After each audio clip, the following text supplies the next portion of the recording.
बिस्मिल्लाहिर्रहमानिर्रहीम। अहबाब वक़ार, आज की गुफ्तगू में मैं उस सीरीज़ के हवाले से अपनी चंद गुज़ारिशात पेश करूँगा जिसका नाम अर्तुग़रुल या उस्मान है। ये इसका ताल्लुक़ तुर्क हिस्ट्री के साथ है, इस्लामिक हिस्ट्री के साथ। इस हवाले से मेरा पॉइंट ऑफ व्यू ये है कि मैं आप हज़रात को मशवरा देता हूँ कि आप इसको ज़रूर देखें अगर आपके पास टाइम है। एक तो आपकी दूसरे ड्रामों से जान छूट जाएगी और इधर उधर के जो झूठ की बुनियाद पर जो रंग आपके सामने ड्रामों की शक्ल में और फिल्मों की शक्ल में हॉलीवुड बॉलीवुड ने जो एक पूरा सिलसिला बनाया हुआ है उससे आपकी जान छूट जाएगी। एक और दूसरा यह है कि इस सीरीज़ की ये खूबी, मैं इसको ड्रामा नहीं कहूँगा क्योंकि इसकी बुनियाद एक हकीकत पर है, और इसके अंदर जो मुझे खूबसूरती नज़र आई है वो ये है कि जब भी इसके अंदर हुज़ूर आका अलैहिस्सलातु वस्सलाम का नामी इसमें गिरामी लिया जाता है तो वो सारे ही अपने दिलों पर यूं हाथ रख कर अपने सरों को झुका लेते हैं। गोया अदब व एहतराम का ये डिस्प्ले और किसी सीरीज़ के अंदर या किसी फ़िल्म या किसी जगह पे मुझे नज़र नहीं आता। तो इसलिए ये एक ख़ास सीरीज़ है, इसको ज़रूर देखें। आपके बच्चे, आपकी फैमिलीज़, आप हज़रात इससे बहुत कुछ सीखेंगे। एक तो इस्लामिक हिस्ट्री के हवाले से इस्लाम को जानने के लिए, इस्लामिक हिस्ट्री जानने के लिए, मालूम करने के लिए आप में ज़ौक़ शौक़ भी बढ़ेगा और उसके साथ साथ आप ये चीज़ें भी सीखेंगे। एक बात जो मैंने अर्ज़ की खुसूसियत इस सीरीज़ की वो ये थी कि इस सीरीज़ के अंदर हज़रत मुहिय्यिद्दीन इब्न अरबी रहमतुल्लाह ताला अलैह शेख़ अकबर जो है वो उनकी तालीमात का एक हिस्सा जो है वो उसकी पिक्चर खींचने की इन्होंने कोशिश की है। तो गोया वो सलूक और तसव्वुफ़ जो असल हुज़ूर आका अलैहिस्सलातु वस्सलाम के ज़माने पाक से वो चली आ रही है, इस्लाम का हिस्सा है, वो भी इसके अंदर जो है वो उसको दिखाया गया है कि सूफ़िया किराम का तसर्रुफ़ क्या होता है।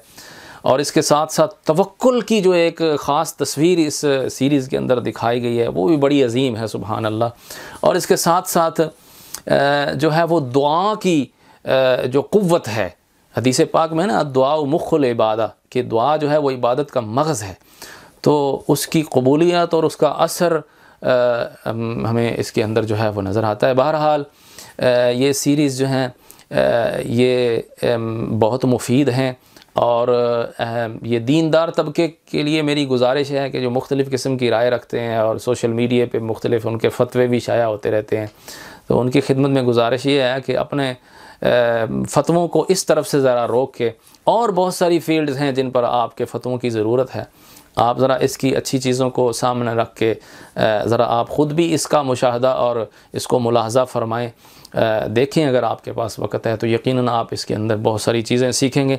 ख़वातीन के लिए भी इसके अंदर एक पॉजिटिव जो है वो रोल है कि यहाँ कोई बेहयाई नहीं दिखाई गई। मैं समझता हूँ कोई बेहयाई नहीं, कोई किसी का ज़हन अगर बेहया हो तो वो किसी बात को भी खींच के बेहयाई की तरफ ले जा सकता है। तो बिल्कुल पूरे कपड़ों में ख़वातीन को दिखाया गया है और जो भी दुनियावी चीज़ें उसके अंदर दिखाई गई हैं उनमें से भी अक्सर को अच्छे अंदाज़ में पेश किया गया। बहरहाल मैं आज की गुफ्तगू में इसके अच्छे पहलुओं को आपके सामने रख के आपको ये अर्ज़ करना चाह रहा था कि बजाय दूसरे ड्रामों और सीरीज़ और फ़िल्मों के अंदर आप अपना वक़्त ज़ाया करें, आप इसको बग़ौर जो है वो देखें। आपको, आपके बच्चों को, आपकी फ़ैमिलीज़ को इससे काफ़ी फ़ायदा हासिल होगा और उलमा भी इसको अगर उनके पास वक़्त हो तो ज़रूर इसका जो है वो मुशाहदा फ़रमाएँ। अल्लाह की बारगाह में दुआ है अल्लाह ताला हम मुसलमानों को मकाम रफ़्ता अता फ़रमाए, इस्लाम के साथ मोहब्बत अता फ़रमाए। आज की गुफ्तगू का से आप हज़रात ने हरगिज़ ये तासुर नहीं लेना कि मैं कोई इस पर फ़तवा दे रहा हूँ या मैं ये कह रहा हूँ कि इसके अंदर जो कुछ है सब जो है वो शरीयत के मुताबिक है। ये ऐसी बात नहीं है। जो चीज़ें इसके अंदर मनफ़ी हैं या जो दुनियावी हैं उनके बारे में मैं उनको दीनी नहीं कह सकता या उनको मैं ठीक नहीं कह सकता। जो उसमें कोताहियाँ हैं, कमज़ोरियाँ हैं, गलतियाँ हैं, फिर इसमें यह भी तो देखा जाए ना कि एक तरफ बड़ी मुसीबत है और दूसरी तरफ छोटी मुसीबत है। तो इस्लाम का उसूल भी ये है, उलमा जानते हैं कि अख़फ़ल बलियात को ले लिया जाता है यानी उसको अडॉप्ट कर लिया जाता है, पिक कर लिया जाता है। तो अगर एक तरफ एक पूरा बुराई का, बेहयाई का समंदर उमड़ के आ रहा है फ़िल्मों की सूरत में, ड्रामों की सूरत में, तो अगर उसके मुकाबले में ये सीरीज़ देखा जाए, इसमें कुछ थोड़ा बहुत अगर दुनियावी चीज़ें या मनफी चीज़ें आती हैं, तो मैं समझता हूँ इस उसूल के मुताबिक भी फिर इसको ही अडॉप्ट करना चाहिए और देखना चाहिए। अल्लाह ताला मनफी सोच से हमें महफूज करे और हमेशा मुसलमानों की खैर खाही का सोचने की और खैर खा बनने की अल्लाह ताला तौफ़ीक अता फ़रमाए। आमीन बिजाह नबील अमीन। वस्सलामु अलैकुम वरहमतुल्लाह।